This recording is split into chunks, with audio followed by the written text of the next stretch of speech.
Ingus tau ingus. Lendir itu. Nah, jadi ini ada satu masalah. Orang-orang ada yang berpendapat najisnya darah.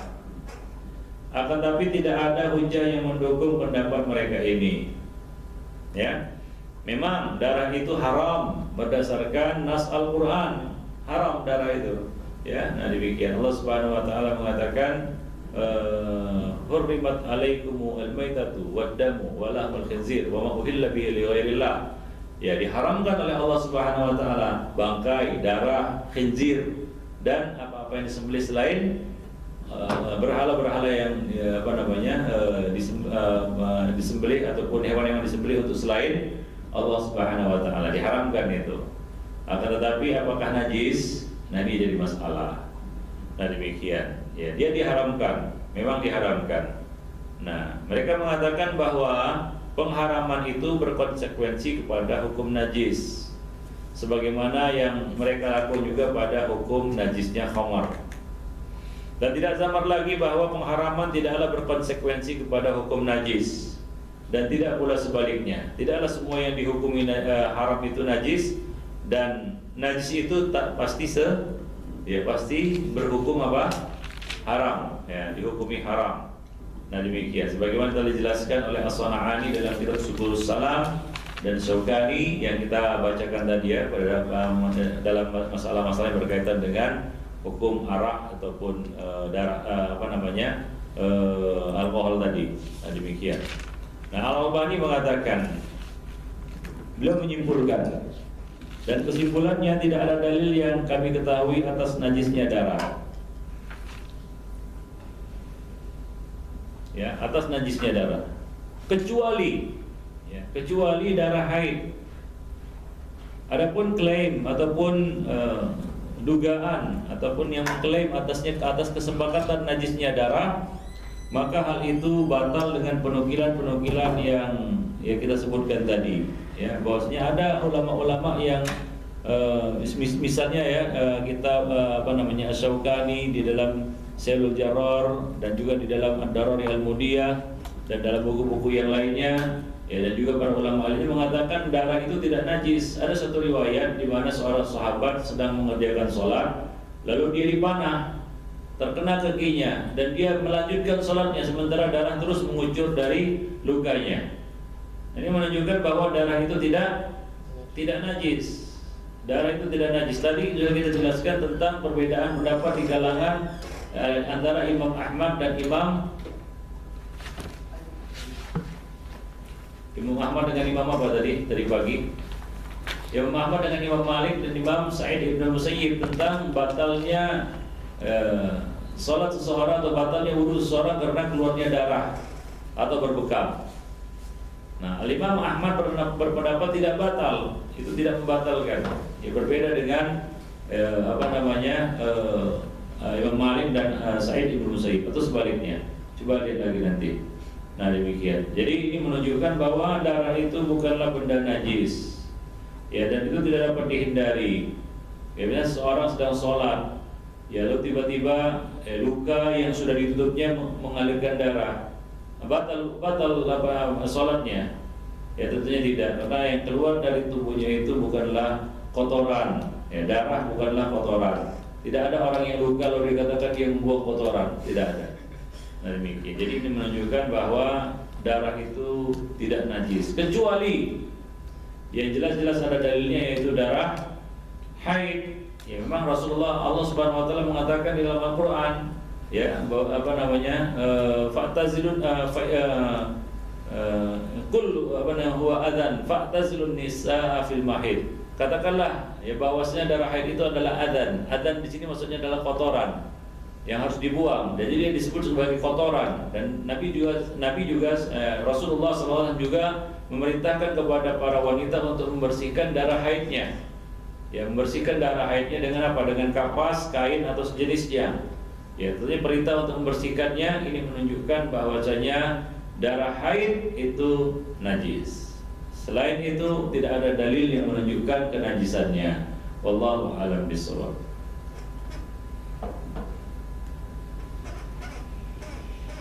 Nah, ini masalah yang keberapa tadi?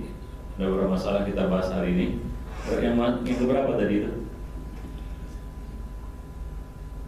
Dari mencatat dari satu masalah pertama apa? 2, 3, 4. Ini keberapa? Kelima ya? Masalah pertama apa? Air mustaqbal.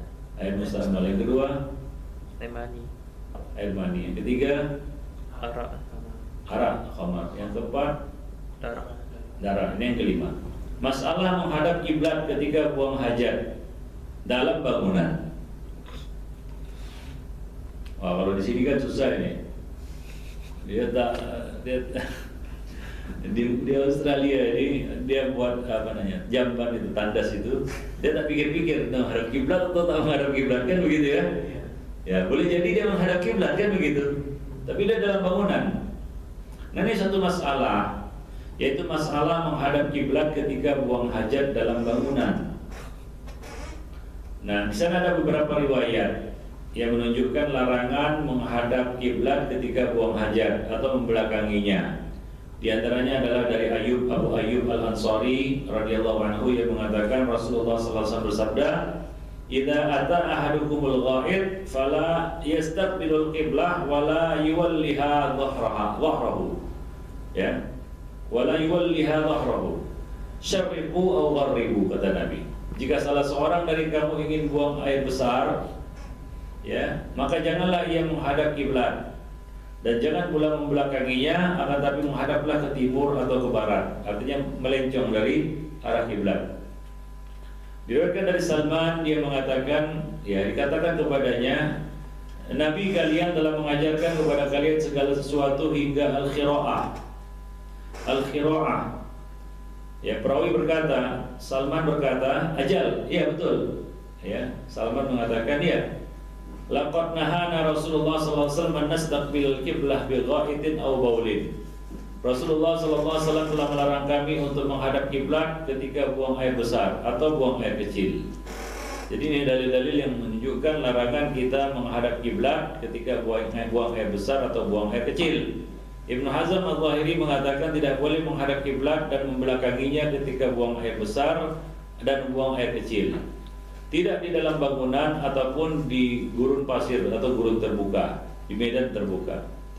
Jadi intinya katanya tidak boleh menghadap kiblat dan tidak boleh pula membelakanginya ketika buang air besar.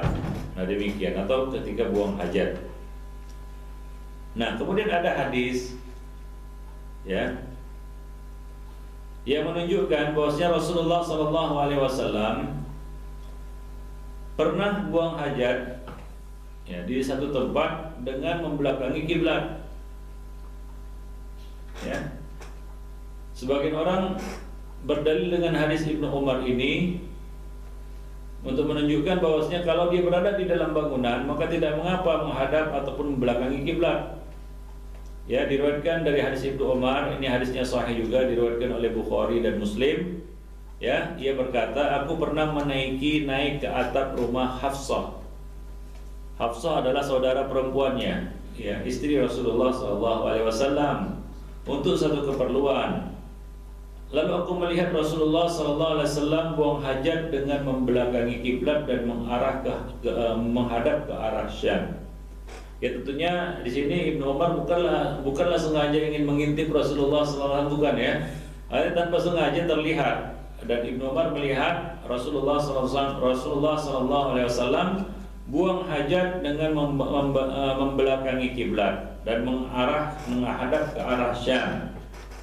Nah, jadi ini digunakan sebagai dalil oleh sebagian orang, ya, bahwa jika ia berada di dalam bangunan tidak mengapa untuk membelakangi ataupun menghadapnya. Baik. Marwan Al-Asfar berkata, Ibnu Umar mendudukkan untanya menghadap kiblat. Kemudian ia duduk lalu buang air kecil menghadap ke arahnya. Maka aku berkata, wahai Abu Abdurrahman, bukankah dilarang melakukan hal ini? Jadi ini adalah Ibnu Umar yang melihat Rasulullah buang hajat membelakangi kiblat. Nah, ia pernah mengamalkannya juga. Jadi Ibnu Umar pernah mendudukkan untanya menghadap kiblat. Ini misalnya onta, ya, anggaplah ini onta. diarahkan ke arah kiblat. Kemudian apa?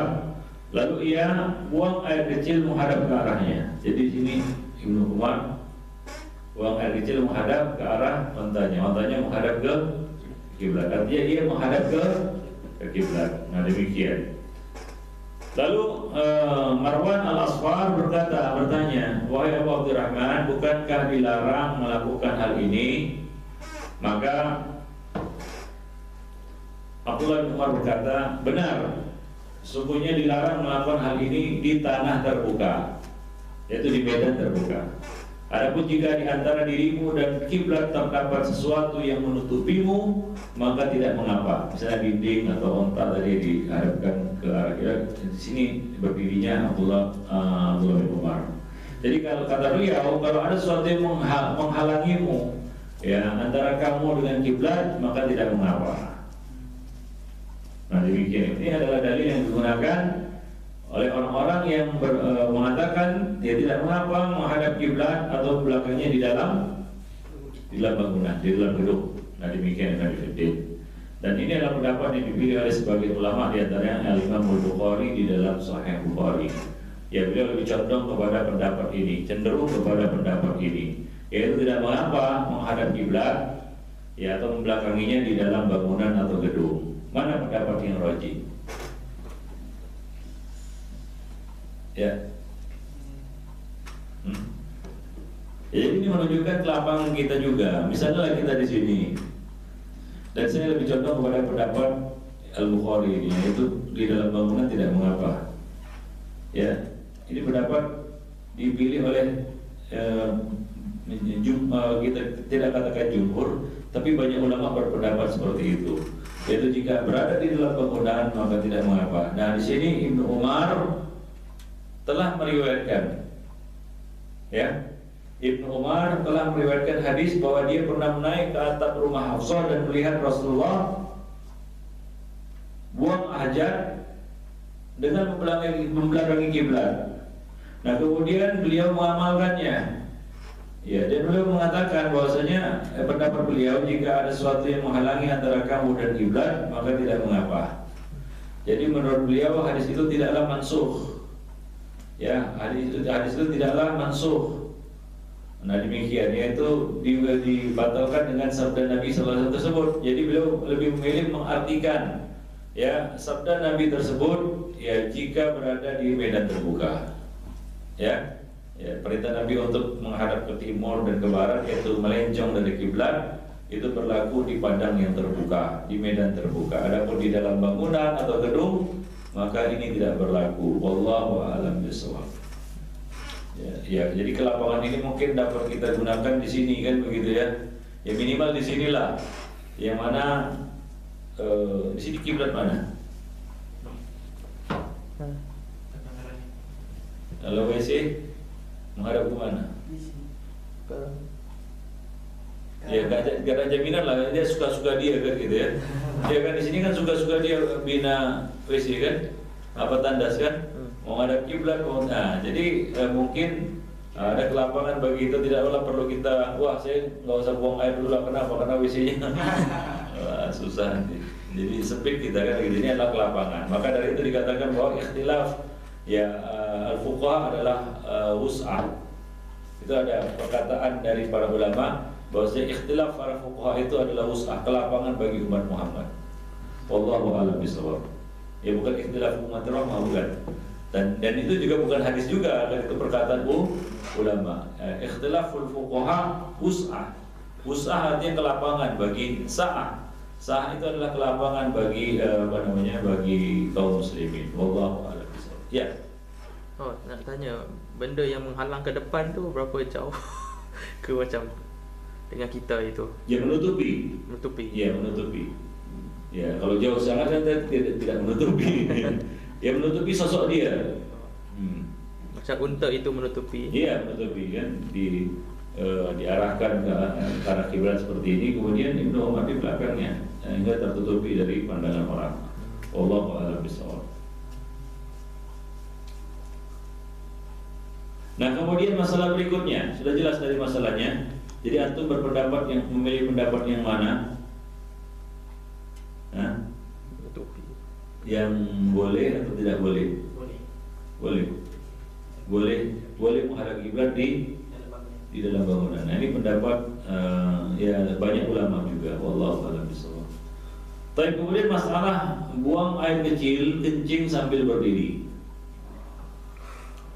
Ya, dulu kita diajari oleh orang tua kita bahwa kencing berdiri itu tidak sopan, kan begitu ya. Nah, sebenarnya ya ada dalilnya yang menunjukkan bahwa dibolehkan kencing sambil berdiri. Walaupun ya kita katakan kita bisa boleh duduk. Ya, ada yang mengatakan boleh berdiri, kalau nggak bisa duduk nggak boleh duduk, gitu ya. Ya, kita katakan walaupun boleh jongkok kita boleh berdiri. Bahkan yang rajih adalah itu tergantung kondisi. Kalau kondisi lebih memungkinkan berdiri maka lebih bagus berdiri. Kalau lebih memungkinkan duduk maka lebih bagus duduk. Dan lihat juga klosetnya apa namanya, tandasnya. Kalau tandasnya tandas duduk ya duduk. Kalau tandasnya boleh dibuat berdiri ya berdiri, seperti ada tandas berdiri itu ya. Nah, demikian ikhwan fillah. Jadi melihat kondisi dan kelapangan yang ada. Nah, diriwayatkan dari Aisyah radhiyallahu anha, ya, ini ada beberapa kontroversi di dalam bab ini. Ada beberapa hadis yang diriwayatkan seolah-olah bertentangan. Di antaranya adalah hadis Aisyah radhiyallahu anha. Ia berkata, barang siapa yang bercerita kepada kalian bahwasanya Rasulullah buang air kecil sambil berdiri, maka janganlah mempercayainya. Rasulullah tidak pernah buang air kecil, ya. Rasulullah tidak pernah buang air kecil kecuali dengan duduk. Ya, ini adalah sepengetahuan Aisyah. Aisyah sering menafikan sesuatu dari Nabi, ya, tapi ternyata Nabi melakukannya. Seperti ia menafikan Nabi pernah mengerjakan sholat malam lebih dari 11 rakaat, kan begitu ya? Nah, beliau tidak lebih dari 11 rakaat. Itu sepengetahuan Aisyah. Ya, terbukti bahwasanya Nabi SAW pernah mengerjakan sholat malam lebih dari 11 rakaat, yaitu 13 rakaat. Dan ini menunjukkan bahwa bilangan sholat malam itu tidak ada ketentuannya. Ya, kelapangan sebatas kemampuan dan kelapangan yang dimiliki oleh seseorang untuk mengerjakannya. Jadi tanpa batas dan tanpa hitungan. Nah, itu pendapat yang ya rajih sebenarnya. Nah, di sini juga demikian. Aisyah radhiyallahu anha menafikan Rasulullah pernah buang air kecil sambil berdiri. Dia nafikan, dia tolak. Ya, ia mengatakan jangan percaya. Nabi tidak pernah buang air kecil kecuali dengan duduk. Nah, akan tetapi diriwayatkan di dalam riwayat yang lain dari Hudzaifah Ibnul Yaman, ya, dia menceritakan apa yang telah dilihatnya dan diketahuinya. Ya, dia mengatakan bahwasanya Rasulullah SAW pernah mendatangi tempat pembuangan sampah. Tahu tempat pembuangan sampah? Ya, tempat pembuangan sampah satu kaum.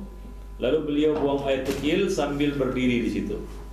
Ya, jadi beliau buang air di tempat pembuangan sampah satu kaum. Lalu beliau buang air kecil, yaitu buang hajat sambil berdiri. Buang air kecil ya, bukan buang air besar. Ya, buang air kecil. Nah, jadi bedakan buang air besar dengan buang air kecil. Sebagaimana juga dibedakan antara makan dan minum. Minum tak boleh berdiri, tapi makan boleh. Kalau minum kita kena duduk. Makan boleh, berjalan, berdiri boleh. Sama seperti dalam masalah ini, buang air kecil boleh berdiri, ya, boleh juga duduk. Buang air besar, duduk atau jongkok, tak boleh berdiri. Demikian ikhwan fillah. Taib. Nah, jadi ini menunjukkan bahwasanya Rasulullah SAW pernah buang air kecil sambil berdiri. Ibnu Hajar al-Asqalani dalam Fathul Bari mengatakan telah diriwayatkan secara sahih dari Umar, Ali, Zaid bin Thabit dan selain mereka bahwasanya mereka buang air kecil sambil berdiri. Jadi dari Nabi dan juga dari para sahabat, yaitu dari Umar, Ali, Zaid bin Thabit dan yang lain-lainnya. Baik. Nah, ini menunjukkan bahwa perbuatan ini dibolehkan tanpa ada kemakruhan di dalamnya. Ya, dan ini kaidahnya adalah jika aman dari percikan air tersebut. Ya, nah, wallahu a'lam bishawab. Jadi mana yang lebih aman dari percikan air? Kalau lebih aman berdiri maka berdiri.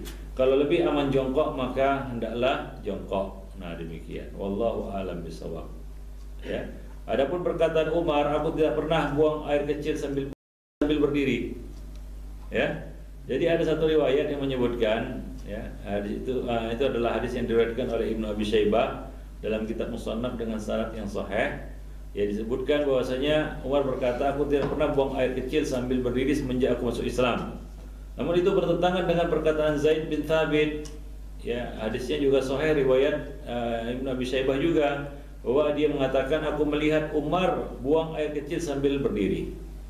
Nah, Syalbani mengatakan, ya, barangkali perkataan Zaid ini terjadi pada Umar setelah perkataannya yang tadi, yang setelah jelasnya baginya bahwasanya tidak mengapa buang air kecil sambil berdiri. Wallahu a'lam bishawab.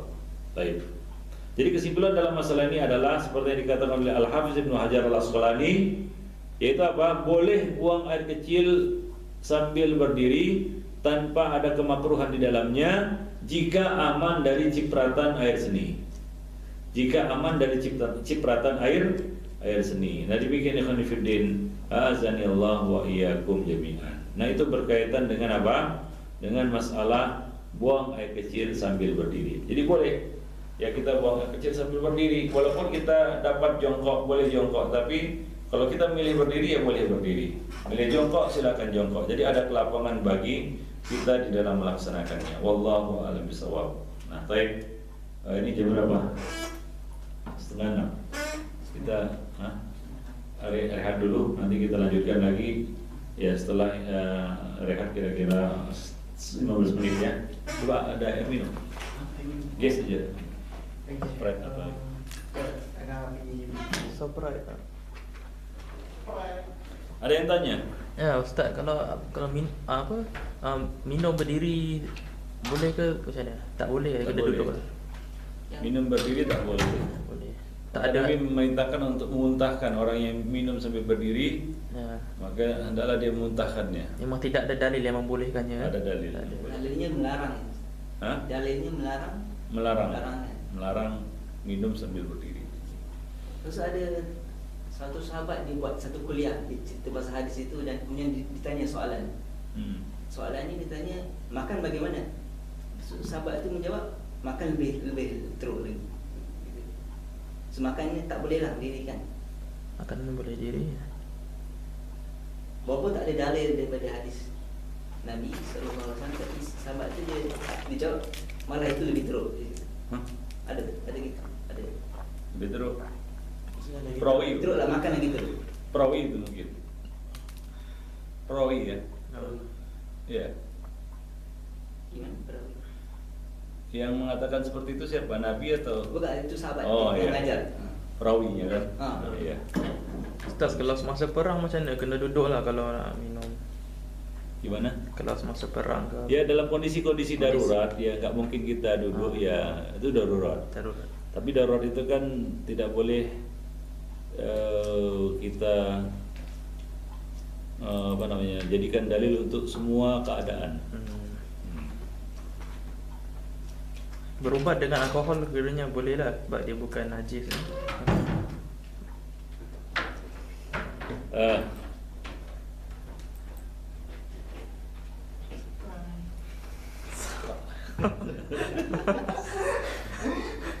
Makan sambil berjalan boleh? Ya ntar dulu, saya minum dulu ya. Ya. Kilo. Terus tak? Hah? Apa? Boleh. Boleh. Surprise. Saudi sin Audi sin. Tengok lah video tu. Saudi sin Audi sin. Oh. Apa?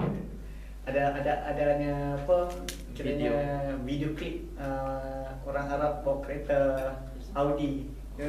Dalam keretanya ada ice Sprite. Orang tu kata Sprite.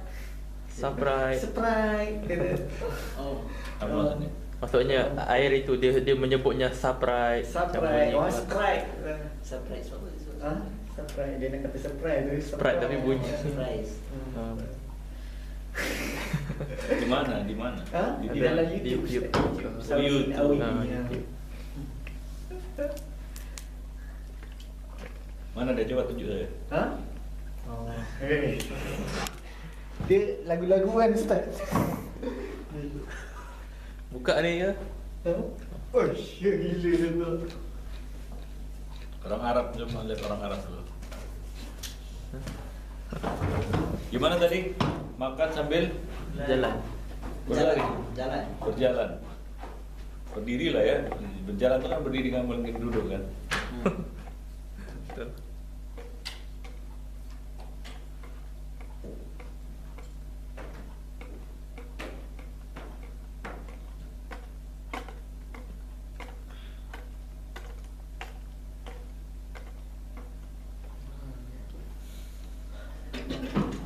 Ya. Kita nak solat asar dulu. Dua. Saya udah sholat asar. Antum sholat asar dulu aja. Ya sini coba. Oh, saya tahu. Ada. Oh, tak. Saya tak ada sini lah, Ustaz. Atau di sini aja atau atau buka itunya aja. Di sini aja. Itu yang apa? Itu. Ya Allah. Ha. YouTube. Saudi. Oh, ini ada sound. Oh, tak ada. Tak ada ke? Alamak, tak ada. Dia nak suara tu surprise tu. Tak ada kan? Surprise. Ada. Ada. Ada. Cuba. Kelakar lah. Kau Semua tak suka. Lebih 7 juta. Welcome to Zambezia, the main city of Perth. Ya satu sholat. Mana part surprise tu? Depan lagi. Mana ni eh? Kelakar. Itu Ha. Mana? Ini orang Arab ini.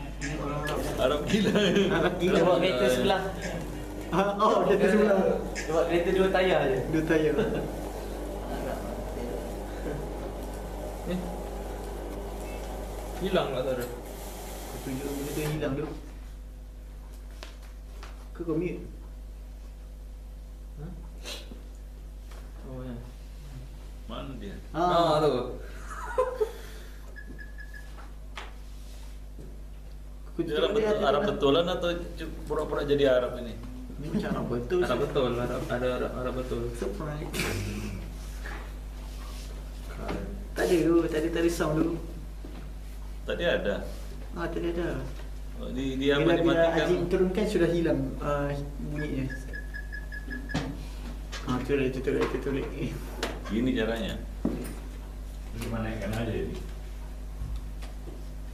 Oh tidak, nanti dia sambung kan cuba lah. Ini suara keluar ini saya rasa.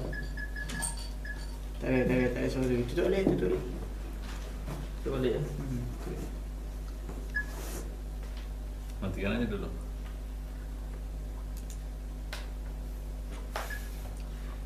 Ini promosi apa dia? Saja Ustaz, promosi keretanya Audi. Oh, keretanya Audi. Bukan subscribe. Ha? Surprise. Promosi Audi. Apa? Ini bukan orang Arab nih. Ini orang Arab Ustaz. Kenapa tak? Coba. Lah. Tak ada. Coba.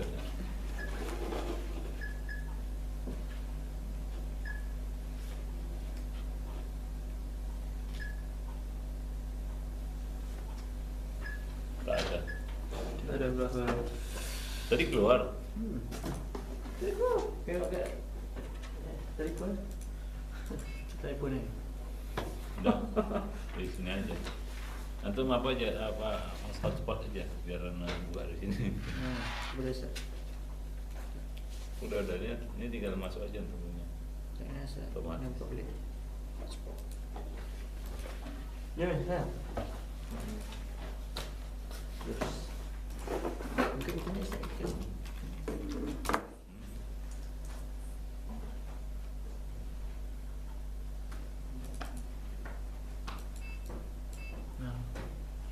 Dari sana.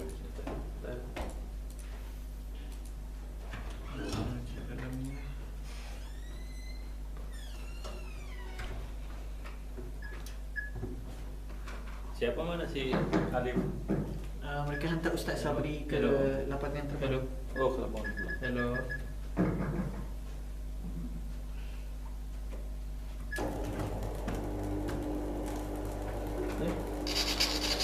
Oh, sudah.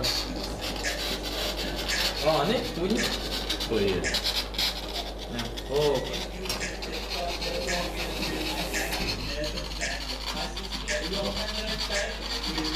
Tutup ni.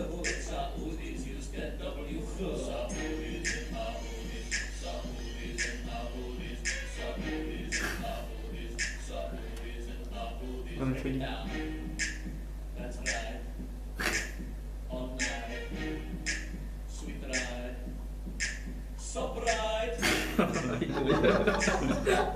Itu je. Itu yang ada buat tadi surprise tu semua.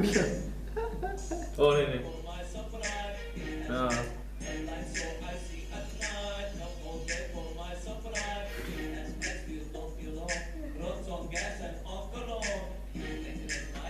Nak kata minyak lah, katanya banyak kelakar. Apa katanya? Dia katanya minyak di sana banyak. Dia letak hose ke bawah tanah saja nak keluar air minyak. Saudi memang banyak minyak Ustaz kan?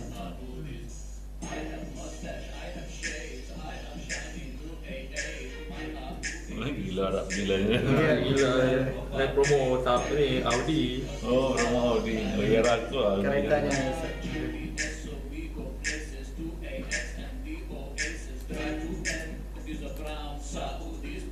Jangan letak minyak bawah tu.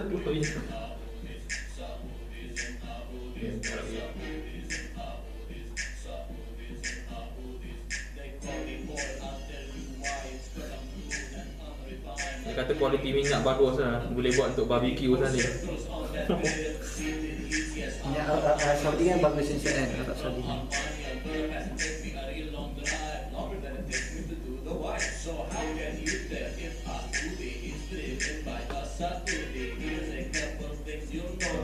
Gila. Ini bukan orang Saudi nya. Itu. Surprise. Itu saja lawak saja. Lawak aja, lawak aja. Lawak saja.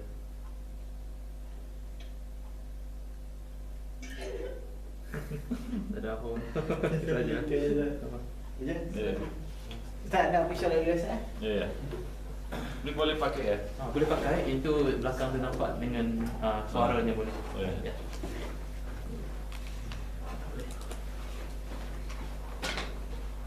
Wah.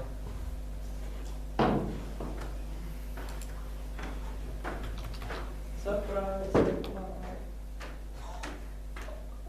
Alright, on time.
Baik, tadi kita bahas pertanyaan tadi.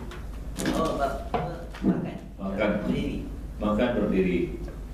Nah, ada sebuah hadis dari Abdullah bin Umar bin Khattab radhiyallahu anhu. Hadis ini diriwayatkan oleh Al-Imam At-Tirmidzi ya di dalam sunannya, Ibnu Abi Syaibah, Ahmad, Ad-Darimi, dan disahihkan oleh Al-Albani di dalam silsilah hadis sahihah. Ya, dia mengatakan, itu Abdullah bin Umar berkata, kami minum sambil berdiri dan kami makan sambil berjalan pada zaman Rasulullah Sallallahu Alaihi Wasallam. Abdullah bin Umar di sini berbicara tentang dua masalah. Pertama tentang minum sambil berdiri, dan yang kedua tentang makan sambil berjalan. Dan ini terjadi pada masa Rasulullah Sallallahu Alaihi Wasallam. Dia mengatakan kami. Kalau kami ya artinya bukan dia sendiri kan, banyak. Nah demikian. Nah, apa hukum syar'i terhadap dua perkara ini? Minum sambil berdiri dan makan sambil berjalan. Nah, jika kita lihat ya bahwa kita lihat dalil-dalil yang lain, kita cocokkan dengan dalil-dalil yang lain, kita merujuk kepada sunnah yang sahih berkaitan dengan kedua perkara itu, dapat kita katakan bahwa masalah yang pertama itu sudah dihapus dengan sabda Nabi Sallallahu Alaihi Wasallam yang menunjukkan larangan pengingkaran minum sambil berdiri dalam banyak hadis. Ya, adapun perkara yang kedua yaitu ya seperti misalnya hadis Anas bin Malik, Rasulullah melarang kami minum sambil berdiri. Ya, dalam lafaz lain Rasulullah memperingatkan kami yaitu melarang kami dari minum sambil berdiri. Jadi haram hukumnya minum sambil berdiri. Ya, diriwayatkan ya. Dengan demikian apa yang disampaikan dalam hadis Ibnu Umar yang di zaman Rasulullah SAW, maka beliau telah melarang dari perbuatan tersebut. Sehingga apa yang mereka lakukan itu, yaitu minum sambil berdiri, menjadi sesuatu yang sudah tidak berlaku lagi dengan adanya larangan dari Rasulullah SAW. Tapi bagian kedua dari hadis tersebut, apa itu? Bahwasanya mereka makan sambil berjalan, maka tidak ada ditemukan larangannya dari Rasulullah Sallallahu Alaihi Wasallam, dan kita boleh mengambil faedah dari penetapan Rasulullah ini sebagai hukum syar'i. Ya, jadi Rasulullah SAW membiarkan yang kedua dan melarang yang pertama. Jika seandainya kedua perkara itu dilarang, Nabi akan melarang dua-duanya. Tapi ketika Nabi SAW hanya melarang perkara yang pertama dan tidak melarang perkara yang kedua, ini menunjukkan bahwa yang dilarang itu hanyalah perkara yang pertama. Apa itu? Minum sambil berdiri. Wallahu a'lam bishawab. Nah, jadi disinilah pentingnya ya kita bersandar kepada pemahaman Al-Quran dan As-Sunnah dengan pemahaman sahabat yang fiddin, ya, dan tidak mencukupkan diri hanya dengan Quran dan Sunnah saja tanpa merujuknya kepada pemahaman sahabat-sahabat Rasulullah Sallallahu Alaihi Wasallam. Wallahu a'lam bishawab. Nah, itu berkaitan dengan masalah makan dan minum sambil berdiri. Ada lagi ingin punya? Ya, kita lanjutkan masalah berwudu setiap kali hendak sholat. Berwudu setiap kali hendak sholat.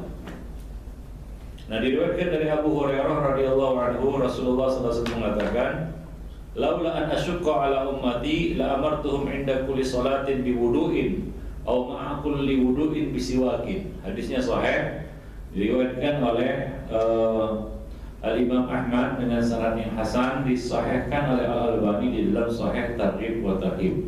Yang artinya, kalau tidak memberatkan umatku, niscaya aku akan memerintahkan mereka untuk berwudu setiap kali hendak sholat. Jadi batal atau tidak batal, seorang itu boleh mengulangi wudhu untuk sholat. Jadi dia wudhu untuk sholat, ya, walaupun belum batal wudhunya. Nah, sebagian orang ada yang melarang, belum batal wudhunya. Nah, jadi boleh kita berwudhu dan itu tidak termasuk mubazir. Mungkin sebagian orang berpendapat, wah kalau kita berwudhu terus belum batal wudhu juga untuk sholat, ya, itu mubazir. Kita katakan tidak mubazir, kecuali dalam kondisi-kondisi memang tidak ada air, kan begitu ya. Nah, mungkin ya kita tidak perlu berwudhu lagi. Tapi kalau ada kelapangan air, ya, itu dia boleh berwudhu. Ya, karena wudhu ini akan menjadi tanda bagi umat Muhammad pada hari kiamat kelak. Ya, sungguhnya umatku akan dikenali dari apa? Dari anggota-anggota wudhunya yang bersinar bercahaya pada hari kiamat. Nah, demikian ikhwan fillah, azanillahu jami'an, ya. Nah, diriwayatkan dari Abdullah bin Umar, Abdullah bin Umar, ya, Abdullah bin Umar, ia berkata, aku berkata, bagaimana pendapatmu, ya, tentang Ibnu Umar yang berwudu setiap kali hendak sholat? Jadi ini ditanya tentang ayahnya, Abdullah bin Umar. Ya, bagaimana pendapatmu tentang Ibnu Umar yang berwudu setiap kali hendak sholat, baik ia suci ataupun tidak suci?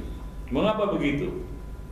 Maka ia menjawab, sesungguhnya telah diceritakan kepadaku oleh Asma binti Zaid bin Al-Khattab bahwasanya Abdullah bin Hanzalah bin Abi Amir menceritakan kepadanya bahwasanya Rasulullah SAW memerintahkan untuk berwudu setiap kali sholat, baik suci maupun tidak suci. Ya, ketika hal itu sulit baginya, Rasulullah SAW memerintahkannya untuk bersiwak setiap kali sholat. Dan Ibnu Umar memandang ia memiliki kekuatan dan ia tidaklah meninggalkan wudu setiap kali hendak sholat. Jadi Ibnu Umar mengamalkannya. Hadis ini sahih, diriwayatkan oleh Imam Ahmad, Abu Dawud, dan disahihkan oleh Al-Albani di dalam Sahih Sunan Abi Dawud. Jadi boleh kita berwudu setiap kali hendak sholat, walaupun sholatnya wudu kita belum batal. Nah, demikian dengan fikih. Azanillahu jami'an. Baik. Nah, kemudian masalah berwudu sebelum menyentuh mushaf. Ya, sebagian ulama membawakan firman Allah Subhanahu wa taala, la yamassuhu illa al-mutahharun. Ya. Tidaklah menyentuh Al-Quran ini kecuali al-mutahharun, orang-orang yang disucikan. Dari situ mereka berpendapat bahwa tidak boleh bagi seorang muslim menyentuh mushaf dalam keadaan tidak berwudu. Jadi harus berwudu, kata mereka. Nah, kita katakan bahwa inti dari permasalahan ini, ya, terpulang kepada hadis, yaitu tidak menyentuh Quran kecuali orang-orang yang suci. Ya, tidaklah menyentuh Al-Quran kecuali orang-orang yang suci. Nah, hadis ini diriwayatkan dari beberapa jalur, namun dhaif. Tapi kedhaifannya tergolong ringan. Oleh karena itu hadis ini sahih hasan li ghairihi, dengan keseluruhan jalur-jalurnya. Sebagaimana yang dikatakan oleh Syekh Al-Albani juga di dalam Irwaul Ghalil, bahwa hadis ini hasan li ghairihi. Kemudian beliau mengatakan masalah ini perlu diteliti lebih lanjut dan diperdalam. Ya, jika sahih lafal yang berbunyi dalam keadaan engkau suci, ya, dan yang semakna dengan itu, maka larangan menyentuh Al-Quran dalam keadaan tidak bersuci sangatlah jelas bagi orang yang berhadas, orang yang junub, dan orang yang sedang haid. Namun belum ada satupun pendapat yang kuat menurutku, kata beliau, di dalam masalah ini. Ya, namun aku menganjurkan untuk berwudu bagi setiap orang yang menyentuh Al-Quran selama ia masih mampu melakukannya. Jadi beliau mengatakan dianjurkan, tidak diwajibkan. Ya, wallahu a'lam bishawab. Dan kemudian juga di antara dalil-dalil menunjukkan hal itu, hadis Aisyah radhiyallahu anha bahwasanya Rasulullah berzikir kepada Allah di setiap keadaannya. Berzikir kepada Allah dalam setiap keadaannya. Tentu saja tidak seluruh keadaan Nabi dalam keadaan berwudu. Nah, ada keadaan di mana beliau tidak berwudu. Nah, dan beliau tetap berzikir kepada Allah dan membaca Al-Quran termasuk zikrullah. Jadi tidaklah syarat, bukanlah syarat, ya, menyentuh Al-Quran itu harus berwudu, tapi dianjurkan. Wallahu a'lam.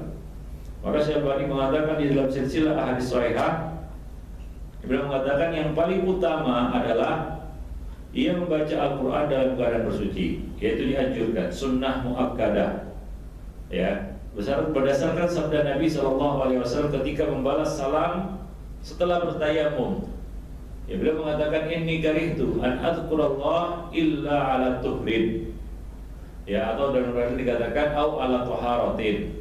Sesungguhnya aku tidak suka berzikir mengingat Allah kecuali dalam keadaan suci. Nah, lebih-lebih lagi di dalam hal membaca Al-Quran. Jadi dianjurkan untuk bersuci namun bukan menjadi syarat.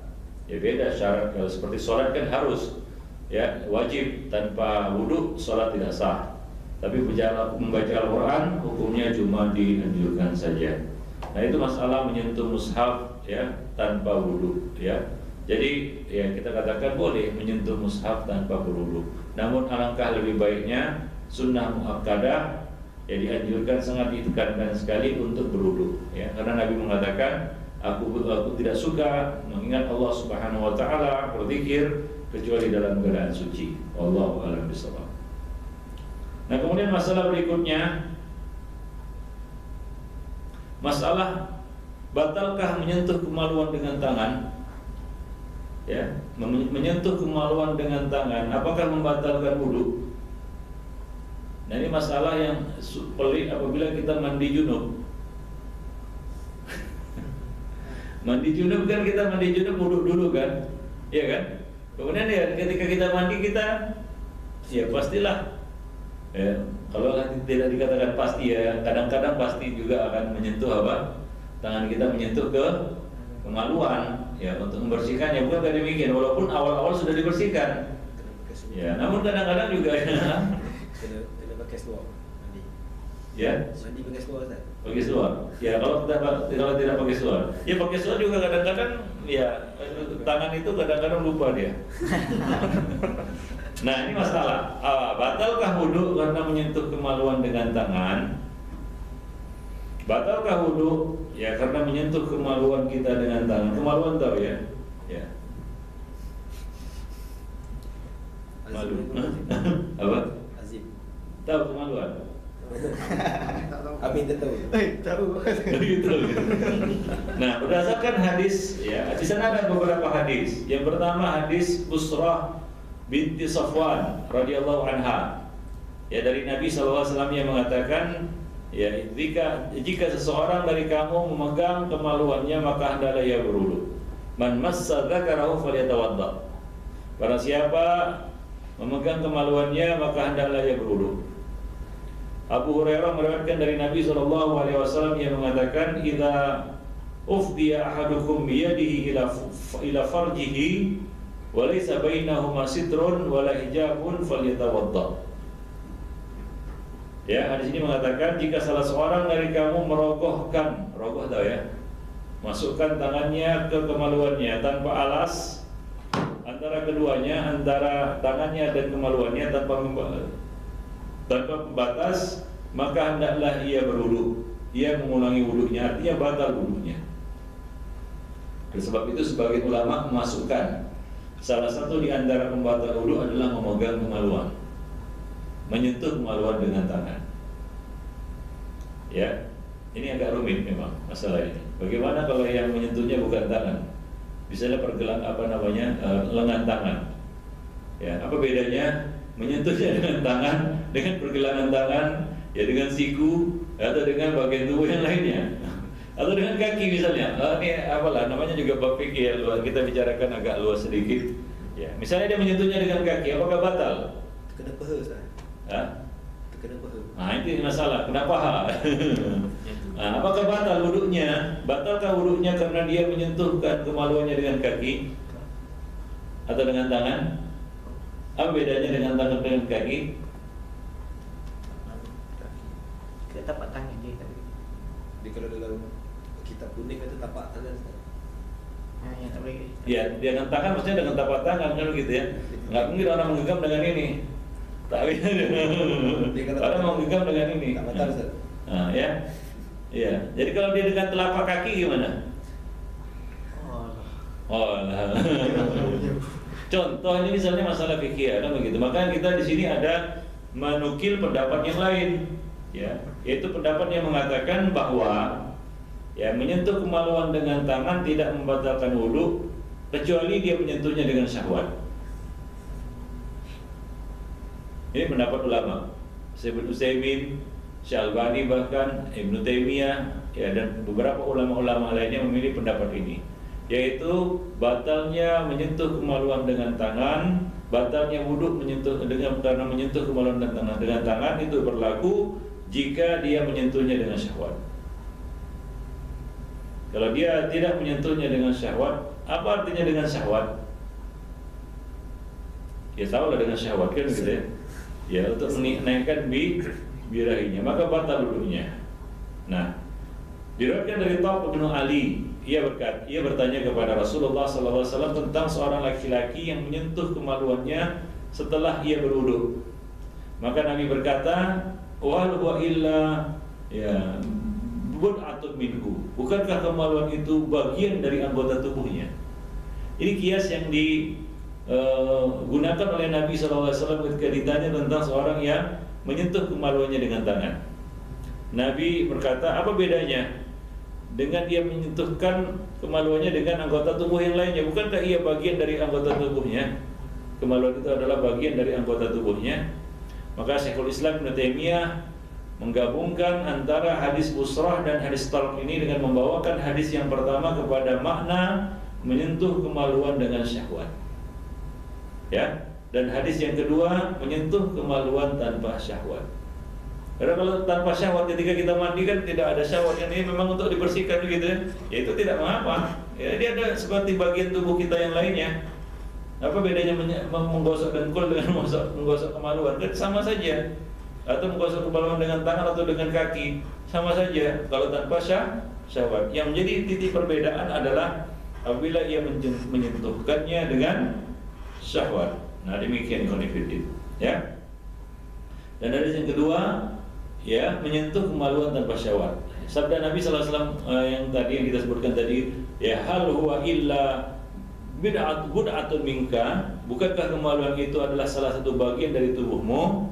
Ini mengesankan kepada pendapat ini, ya, yang mana menyentuh kemaluan itu disamakan dengan menyentuh bagian-bagian tubuh yang lainnya. Dan karena hal itu tidaklah membatalkan wudu. Hadis mana Ustaz?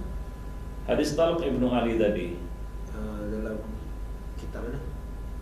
Hadis Talq bin Ali itu adalah riwayat Abu Daud, Tirmidzi, dan disahihkan oleh Al-Albani dalam Mishkatul Masabih. Ya. Nah, itu menunjukkan bahwa kalau dia menyentuh kemaluannya tanpa syahwat, ya, seperti misalnya saya sebutkan tadi menyentuh kemaluannya dengan kaki, misalnya ini, maka sama seperti dia menyentuhnya dengan tangan, ya. Kemudian sama seperti dia menyentuh bagian-bagian tubuh yang lainnya. Nah, demikian ya Khanifidin, ya. Kalau dikatakan itu adalah tempat najis, ya kita katakan bahwasanya terkena najis tidak membatalkan wudu. Orang yang terkena najis, ya diwajibkan untuk membersihkan najis tanpa membatalkan wudunya. Misalnya apa? Kita pergi ke masjid terinjak tai, kotoran, itu najis, batal wudunya? Tidak. Kewajibannya kita apa? Membersihkan najis itu. Wudu tetap pada hukumnya. Nah, demikian ikhwan fillah, a'azzanillahu wa iyyakum jami'an. Baik, paham ya? Nah, kemudian masalah yang berikutnya, ada pertanyaan tentang masalah ini, menyentuh kemaluan ini. Sebelum Ibnu Taimiyah pilih pandangan itu, ada tak di kalangan salaf yang berpandangan seperti itu? Ya, ini yang paling mutaqaddimin Ibnu Taimiyah. Iya, paling mutaqaddimin Ibnu Taimiyah. Ya, mutaakhirin ya seperti Syekh Albani, Syekh Ibnu Utsaimin, ya, dan bahkan kita katakan ya jumhur mutaakhirin berpendapat seperti ini.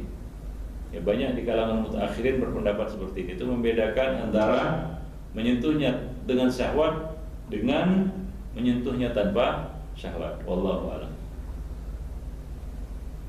Ya. Ada kaidah fikih mengatakan ihmalud dalilain aula min ihmali ahadihima. Artinya mengamalkan dua dalil sekaligus, ya, menggabungkannya itu lebih baik daripada meninggalkan salah satu dari keduanya. Nah, Kalau kita katakan membatalkan wudu secara mutlak, apa jadinya? Kita membuang hadis Talq ibnu Ali